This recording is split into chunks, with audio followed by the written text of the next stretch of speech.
जो बच्चा सरवाइव नहीं कर सकता, आप अपने गायनेकोलॉजिस्ट के साथ बैठेंगे, वो आपको बता देंगी कि ये वाला बच्चा जो है ना, ये डिलीवर होते ही एक्सपायर कर जाएगा, ये नहीं सरवाइव करेगा। तो ऐसे केसेस में हम पेशेंट्स को एडवाइस करते हैं कि टर्मिनेशन करा लें। सांस सबसे इम्पॉर्टेंट, कि वो लेट के सांस ही नहीं ले सकती है, बैठी रहती है, ठीक है। ऐसे केसेस के अंदर जो माँ को है उसको कंफर्टेबल करने के लिए एमनियोसेंटेसिस एक प्रोसेस है, उसके ज़रिए थोड़ा सा पानी निकालकर उसका वक्त गुजरवाया जाता है।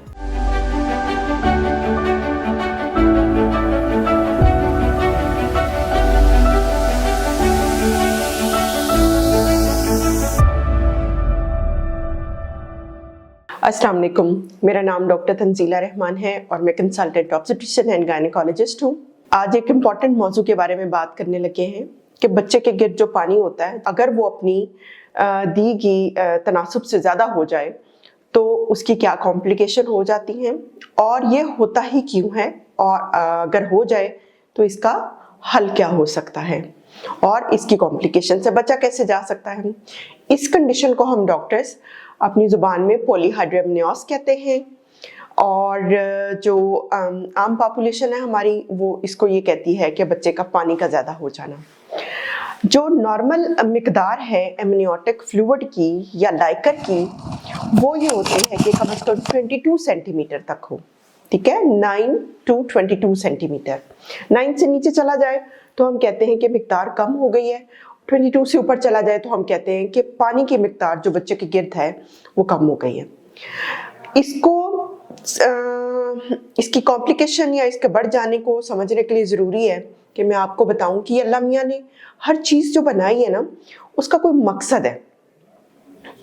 अब जो बच्चा है वो माँ की बच्चादानी के अंदर डायरेक्ट नहीं पड़ा हुआ होता, ज़ाहिर है उसको कोई जगह चाहिए, स्पेस चाहिए जिसमें वो उसकी ग्रोथ हो सके, वो मूव कर सके, और जो भी बाहर से ट्रॉमा है या एनवायरनमेंट का इफेक्ट है उससे उसको बचाया जा सके। तो उसके लिए अल्लाह मियाँ ने की कुदरत ऐसी है कि बच्चादानी के अंदर एक थैली होती है जिसको हम एमनियोटिक मेम्ब्रेन बोलते हैं, और उसके अंदर पानी होता है, उसके अंदर फ्री फ्लोटिंग होता है बच्चा, ठीक है, और माँ के साथ वो अम्बिलाइकल कॉर्ड के साथ या नाड़ू के साथ जुड़ा हुआ होता है, ठीक है।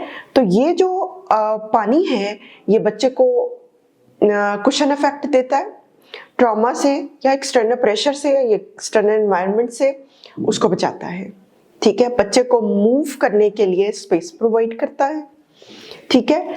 अब बच्चा जो है ना उसी पानी को इनगल्फ करता है यानी पीता है, और जो बच्चे का यूरिन भी उस वहीं पर ही पास होता है। ये एक सर्कुलेशन है, ठीक है। तो इस सर्कुलेशन को एक मुनासिब मिकदार चाहिए होती है, ज़्यादा हो जाए तो भी मसला है, कम हो जाए तो भी मसला है। ज़्यादा होने की क्या वजूहात हो सकती हैं? पॉलीहाइड्रोमनियोस जो होता है वो 3 किस्म का होता है, माइल्ड होता है, मॉडरेट होता है और सीवियर फॉर्म होती है इसकी। इसके जो कॉजेज हैं, वजूहात क्या हो जाती हैं कि बच्चे के गिर्द पानी जो है ना वो ज़्यादा हो जाता है। उसमें सबसे इम्पॉर्टेंट हमारी पॉपुलेशन के अंदर, साउथ एशियंस के अंदर डायबिटीज़ आ जाती है। जैसे ही आपको पता चलता है कि बच्चे के गिर्द पानी ज़्यादा है तो फौरन आपका डॉक्टर जो होता है ना वो आपकी शुगर चेक कराने की तरफ आ जाता है। उसमें आपकी रैंडम ब्लड शुगर चेक हो सकती है, और आपकी जो OGTT टेस्ट है वो हो सकता है, HbA1c टेस्ट हम करा सकते हैं, ठीक है। और इसमें भी इम्पॉर्टेंट ये है कि जो अच्छा ऑब्स्टेट्रिशियन है ना, अगर आपका डॉक्टर वेल क्वालिफाइड और गुड प्रैक्टिशनर है तो वो आपकी हिस्ट्री लेते हुए ही रिस्क आइडेंटिफाई कर लेगा कि क्या आपको इस प्रेगनेंसी के अंदर शुगर हो सकती है, ठीक है। शुगर काफ़ी देर तक अनकंट्रोल्ड रहे तो फिर ये पानी इकट्ठा होना शुरू होता है। ऐसे नहीं होता कि शुगर वेल कंट्रोल्ड है, आपकी बड़ी अच्छी कंट्रोल है और डाइट से कंट्रोल हो गई है तो ये पानी इकट्ठा हो जाए, फिर नहीं होता है, ठीक है। तो अगर तो डायबिटीज़ डायग्नोज हो जाए तो उसका इलाज करने के साथ आपके इसको मैनेज किया जा सकता है। दूसरा बड़ा कॉज आ जाता है कि बच्चे के अंदर डिफेक्ट है, जैसे न्यूरल ट्यूब डिफेक्ट है। न्यूरल ट्यूब डिफेक्ट होते हैं, ब्रेन ठीक नहीं बना हुआ, जो बैकबोन है उसमें फोड़ा है, जो बच्चे का पेट की दीवार है, ओम्फेलोसील है उसको, वो हो सकता है, या फिर बच्चे का जो खुराक की नाली है, इसोफिजियल एट्रेसिया हो सकता है।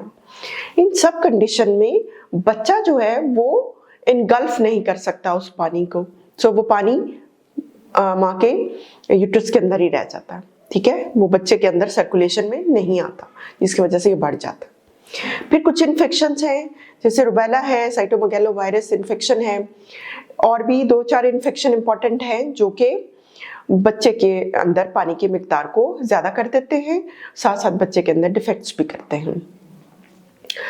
और इसके अलावा जो इम्पोर्टेंट कॉज आता है वो है ट्विन ट्विन ट्रांसफ्यूजन सिंड्रोम। अगर आपकी ट्विन प्रेगनेंसी या जुड़वा बच्चों वाला हमल है तो उसमें एक बच्चे से दूसरे बच्चे में रैपिड ब्लड की ट्रांसफ्यूजन होना शुरू हो जाती है, जिसकी वजह से बच्चा खुद भी फूल जाता है और उसके इर्द गिर्द पानी भी ज्यादा हो जाता है। ऐसे जो होते हैं ट्विन ट्विन ट्रांसफ्यूजन सिंड्रोम वाले पेशेंट, इनमें एक हफ्ते में ही माँ का पेट ऐसे हो जाता है कि जैसे अभी डिलीवरी होने वाली है, इतना बड़ा हो जाता है, ठीक है। और इम्पॉर्टेंट बात यह है कि जो 50% केसेस है ना पॉलीहाइड्रामनियोस के या बच्चे के गिर्द पानी ज्यादा होने के, उनकी कोई वजह हमें मालूम ही नहीं पड़ पाती। इसको हम बोलते हैं इडियोपैथिक पॉलीहाइड्रामनियोस। इसमें बावजूद टेस्टों के रिस्क फैक्टर, बच्चा भी नॉर्मल है, कोई ब्लड शुगर नहीं है, कोई इन्फेक्शन नहीं हुआ, कोई और भी मसला नहीं डायग्नोस हो रहा, तो ऐसे केसेस में जो है वो मैनेजमेंट सिंपल की जाती है और ऐसे केसेस में यूजुअली बच्चे ठीक डिलीवर हो जाते हैं और माएँ भी बिल्कुल सेहतमंद रहती हैं। अब इसकी अलामात क्या हो सकती हैं? अलामात में ये होता है कि एक तो कोइंसिडेंस है, आपने अल्ट्रासाउंड कराया और आपके अल्ट्रासोनोलॉजिस्ट ने कहा कि आपके बच्चे के गिर्द पानी ज्यादा है, आप अपनी गायनेकोलॉजिस्ट को रिपोर्ट करें, ठीक है। या फिर आपको लगना शुरू हुआ कि एकदम से पेट कुछ ज्यादा बड़ा होना शुरू हो गया, इतने हमल का दौरानिया नहीं है जितना आपका पेट बढ़ना शुरू हो गया, तो उसके बाद पेशेंट आ जाते हैं।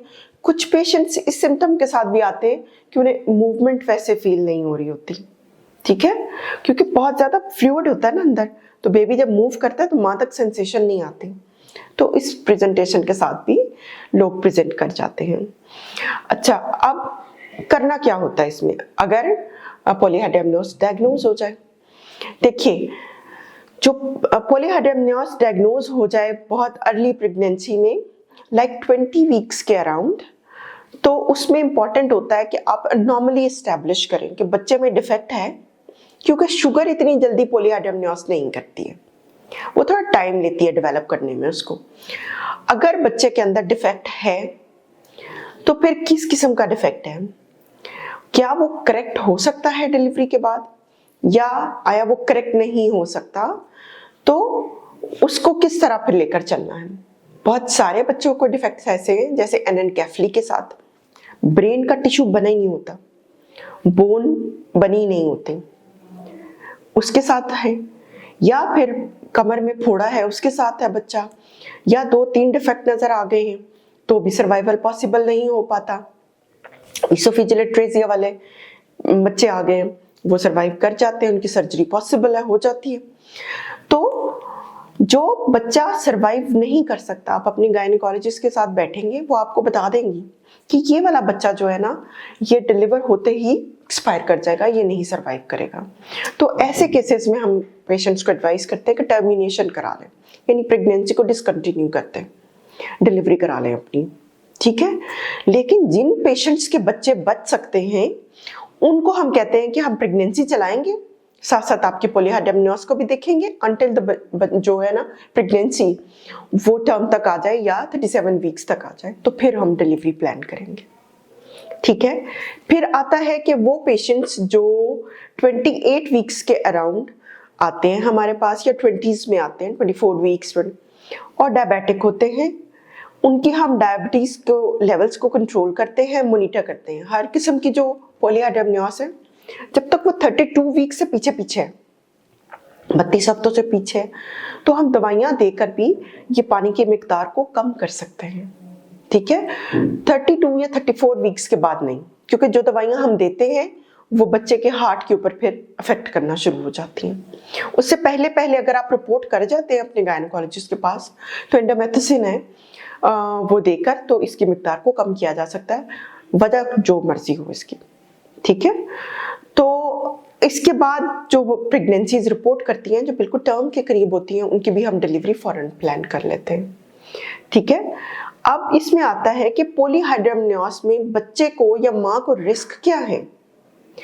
जो तो थोड़ा माइल्ड केस है, थोड़ा बहुत ऊपर नीचे हो गया, 25 तक है AFI या लाइकर की अमाउंट 25 सेंटीमीटर तक है, तो उसमें यूजुअली हम प्रेगनेंसी को आराम से चला सकते हैं, कोई ऐसा रिस्क होते नहीं है माँ को भी और बच्चे को भी।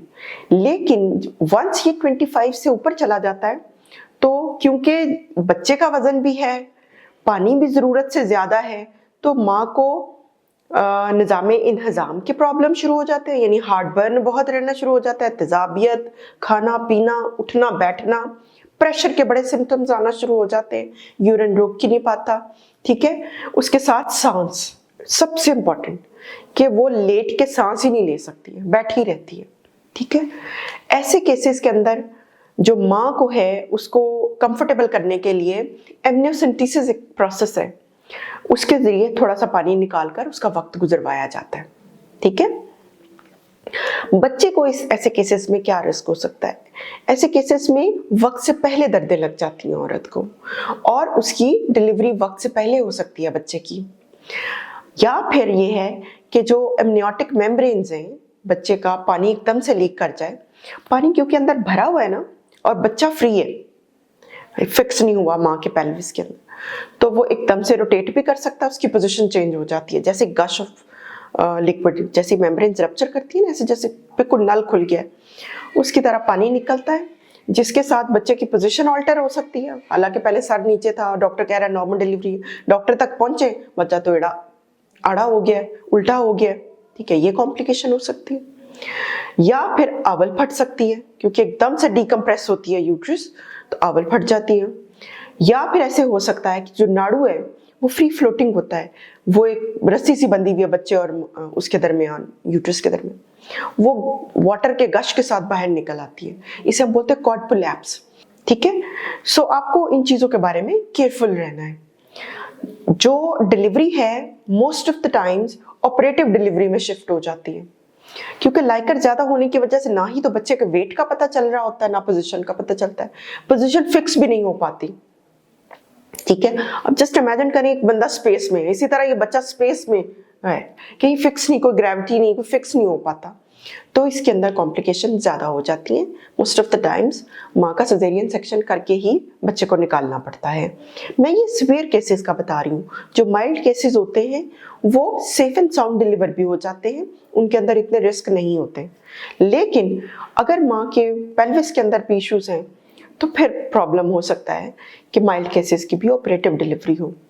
जब ये पॉलीहाइड्रोमनियोस वाले बच्चे डिलीवर होते हैं, अगर तो वो डायबिटिक माँ है, डायबिटीज उसको डायग्नोज हो गई थी, तो इन बच्चों को नर्सरी में रखने की ज़रूरत पड़ती है। अदरवाइज अगर कोई वजह नहीं पता चली तो ये बच्चे परफेक्टली फाइन परफॉर्म करते हैं। वंस डिलीवर हो जाए तो पॉलीहाइड्रोमनियोस वाली जो माएँ होती हैं उनको डिलीवरी के बाद बहुत ज़्यादा ब्लीडिंग होने के चांसेस होते हैं। तो आपने, जब आपका पॉलीहाइड्रोमनियोस है, आप किसी फार फ्लंग एरिया में रहते हैं या किसी छोटे कस्बे में रहते हैं, गांव में हैं, तो मेरा ये मैसेज आप ज़रूर अपने फ्रेंड्स को, सबको पहुंचाइए कि आपको एक स्पेशलाइज्ड केयर की ज़रूरत है, जहां पर आपको और आपके बच्चे को अच्छी केयर मिल सके और आपको कॉम्प्लिकेशन से बचाया जा सके। वंस पॉलीहाइड्रोमनियोस वाले बच्चे डिलीवर हो जाए तो अगली प्रेगनेंसी के अंदर भी उनके अंदर चांसेस होते हैं 10% के दोबारा से उनका इंक्रीज लाइकर या पॉलीहाइड्रोमनियोस हो सकता है। Thank you. होपफुली आपको वीडियो पसंद आई होगी। इसको लाइक करें, शेयर करें और सब्सक्राइब करना मत भूलें। Thank you.